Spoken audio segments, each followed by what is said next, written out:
loved on an article from The Athletic, so I'm going to hate on one. This one was fair and balanced. Big J journalism. What is right? happening? What is going on? Tell you what's going on. Vanessa's about to talk about a guy who almost was the head coach of the Houston Texans. Dan Pompei did an article, and the headline is, Josh McCown may jump from former NFL quarterback to head coach, but he's not jumping the line. It basically romanticizes Josh McCown, his servant heart, that's an exact quote, his leadership skills. After firing Cauley this past offseason, the Texans interviewed McCown again. He met with them twice, spending time with GM Nick Caserio, Executive Vice President Jack Easterby, and owner Cal McNair. Longtime Houston NFL writer John McClain, plugged in with the hometown team, reported McCown was the favorite for the job. Dan Pompei is basically making a case for Josh McCown. Mm-hmm. Then recently fired Dolphins head coach Brian Flores filed a lawsuit. Then he didn't get the job, blah, blah, blah. But other NFL teams, say Dan Pompei, have made runs at McCown over the years. The Jags interviewed McCown before they hired Doug Peterson. The Colts, Eagles, and Vikings, and probably others have tried to entice him to join their coaching staffs. Yeah, but they didn't entice him as a head coach. Correct. That's my whole thing, is that everyone says these teams were interested. The Texans were the only team interested in him as a head coach. Other teams were interested in bringing him on as a quarterback coach, which, by the way, would make sense. Everybody seems to like Josh McCown. Everybody seems to work well with him.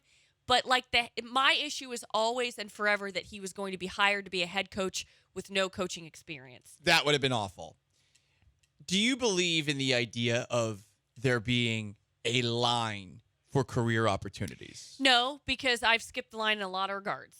But I do think that there's something to be said about going from not having worked in an industry to being the head honcho of an organization. Totally agree. However, it's not up to the people that are in line. It is up to the people that are making those hiring decisions. Some of them are good at what they do. Yeah. Some of them are bad at what they do.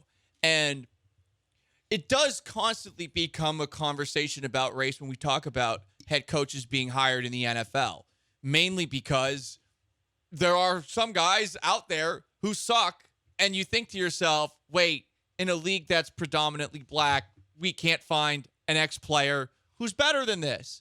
I know that of late, Eric Bieniemy is the name that's consistently brought up. Why hasn't he gotten an opportunity? For 2 years. Why hasn't he gotten a gig? Well, maybe there's something going on in these interviews that we don't know about. Maybe there's something to his background at Colorado that people don't want to get brought into the limelight once again and turned into an issue. They're not sure how he'd handle it. They're not sure how people would receive it. There's always reasons for it. But it's interesting that this article is about how Josh McCown, I guess, doesn't want to cut a line where he kind of feels guilty about the idea that other people are interested in him as a head coach. Well, to be clear, it's not his fault if he got if he got offered that job. 100%. And he should take it. I agree. I mean, it's the proverbial, like, if you get offered a job on SportsCenter out of college, you would take it. You wouldn't be ready, but you would take it. 100%. When it comes to being a head coach, says this article, some are born ready and some are never ready.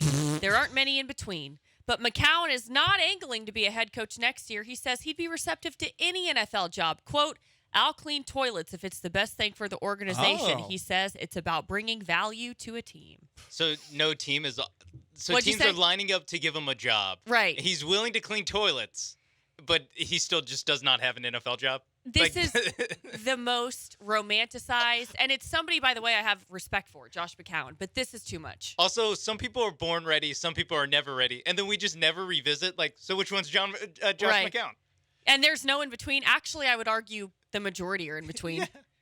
I'm trying to figure out what he wants to because, okay, he doesn't want to cut the line, but I'd be willing to clean toilets. You sound kind of desperate, right? Chris Ballard says, quote, I think the preference would be to get him some applied experience in terms of coaching. But look, if anybody could make the jump and do it, he could.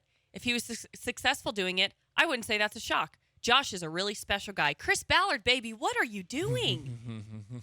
Again, all these people can give him these, like, well, if anyone could do it without getting their foot in the door, it's really hard, but Josh McCown could do it. It's like, Well, you could also just get him a job. Like, Right. he could be an analyst, he can be quarterback coach, he can be offensive coordinator. Like, there's so many, I mean, not like there is a line, but there's so many steps on the ladder before you get to the head coach. It's like, I think somebody should hire him. I mean, I won't, Yeah, but I think someone we should. do not have room in the Indianapolis Colts for him, but Good Lord. he'd be great. Let me ask you guys something, though. Mike Vrabel was the head coach of a team that had the 1 seed in the AFC last year. Okay. That was quarterbacked by Ryan Tannehill and had a ton of injuries. Is Mike Vrabel a good coach? Because remember, when he was here with the Texans, as a linebackers coach, he was good. As a defensive coordinator, he wasn't very good. But he didn't jump right to a head coach. Could he have jumped right to a head coach? Was what I was trying to get to. Oh. So like, because you're right, like that he did eventually have, like, he put in his years, if you will. Yeah. Do you think he would have been good? I think he would have been good. Like, I don't think that he necessarily needed to have been a coach before. Obviously, it helped, and he had a little experience on the job. I've had NFL coaches tell me that the head coaching role is more of a quote-unquote leader of men role. Yeah. And that the coordinators are the ones actually doing the grunt work. 100%. I mean, So to your point, I think with Vrabel, that was always thought of because he was a smart but, like, manly guy. Yeah. But the one guy who was willing to challenge Belichick in team meetings, and think about that. Like, that's something that would probably get a lot of coaches pissed off if you were going to do that, let alone someone with his pedigree. Belichick. Dan Campbell, a little bit different with it. And to Campbell's credit, he has delegated a lot of tasks to a very loaded coaching staff. I think that's the key. So there has to be some element of it. But I think that the idea of what you're looking for in a head coach, it is very subjective. I don't know that you can definitively say about any coaching candidate that he has done X, Y, or Z enough to merit having a head coaching gig. Right. And like, everyone was laughing at the McCown thing. We don't know, though.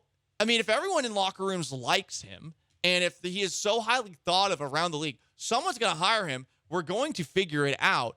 Does he really need to have had that experience on another coaching staff for a couple of years? I'm trying to think of examples where it's blown up in a team's face. I can't off the top of my head. If you have any, bring them up. Yeah, we have Gary on the line that'd like to talk about Josh McCown. Hi, Gary.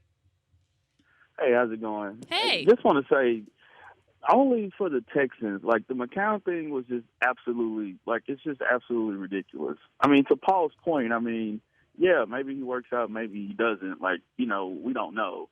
But the fact of the matter is he's completely unqualified. Right. There's, like, probably 25 other candidates who would have been better. And if it wasn't for the Texans, we wouldn't be having this conversation. Like, it's a ridiculous concept. Yeah, that's true. And, I mean, just the point. I mean, Jeff Driscoll still being on this team is another. And, I mean, I know that's like a small thing. Come on, Gary, the Driscoll cat. You don't believe in it? I've ever seen. You don't like that package? He's terrible. He's terrible. It's terrible. worked, though. I agree with you. He's not a good quarterback, but that formation has been surprisingly one of the more effective things that the Texans have done in offense to this point. Yeah. And, I mean, I'm obviously like a disillusioned Texans fan, but the fact that they even considered hiring somebody who hadn't even been like a Pee Wee League head coach is absolutely absurd. And if it wasn't for the Texans, we wouldn't be having a conversation. So that's Appreciate the color, Gary. No, that's a good, I mean. Probably right. Good points there. Probably right. That is the best point, is that, like, the Texans are the only team that's, like, actually interested in him. Right. Like, everyone else feels like they are getting asked in an article to talk about a guy they like, and so they're not going to be like, yeah, no, it's crazy that he got 2 head coaching interviews. Bleep that guy. Without ever working in the NFL. But it's like, Yeah. I think he would be a great coach if he ever got a coaching job. Yeah, that's what they're saying. It would be funny if one of the comments was like, that guy's a total idiot. Yeah, like, what are we talking about? This wannabe Ivan Drago guy with his, ooh, look at me, I've got blonde hair, I'm so cool, I've been a backup quarterback. Yeah, like, would Charlie Whitehurst be a great coach? Like, what are we doing? Ooh, Right. Good point. Charlie Whitehurst would be a good front man for a country Ryan band. Fitzpatrick, great head coach. It is about what you Maybe. think the role should Harvard. be, right? It is about, like, do you think it is a leader of men role? Can you designate that? Either way, I mean, I just don't think Josh McCown deserves to be a head coach and would be great. But, and Chris Ballard, how's your hiring going? This is an interesting twitch. This is from OG Just from saying. H-Town. All y'all bitch about the teams you think should think outside the box. The Texans go do it, and y'all kill them for it. Which is it? I don't think, I mean, to Gary's point, to Sean, what you were saying, I think it's because they're the Texans that we just assume the worst in everything that they do. But in retrospect, like going back to this offseason, I'm not saying it was a mistake to hire Lovie Smith, but if they did what they wanted to do with Caserio in charge, like, was it really guaranteed to fail if you have a coaching staff around Josh McCown that's a good one? Because you've had some pretty good coaches on this staff for a couple of years, you know? Maybe not the head coach with O'Brien or with Culley, but, I mean, Romeo Crennel, highly thought of across the league. Older, of course, but really thought of. Yeah, people like him a lot. I mean, he's very good at maximizing the most out of players that he's had playing for him. I heard Trent Dilfer talking about that on Ryan Russillo's podcast this week. You obviously had Lovie Smith hanging around. Pep Hamilton has done some things in football. Who knows if that's actually going to translate into anything? But I don't think we definitively knew it would have been a disaster. It just would have looked bad. And much like with firing David Culley was going to look bad if they did it after a year, hiring Josh McCown was going to look bad. But anything they did was going to look bad. So I don't think I was as against hiring Josh McCown as everybody was before they made that move.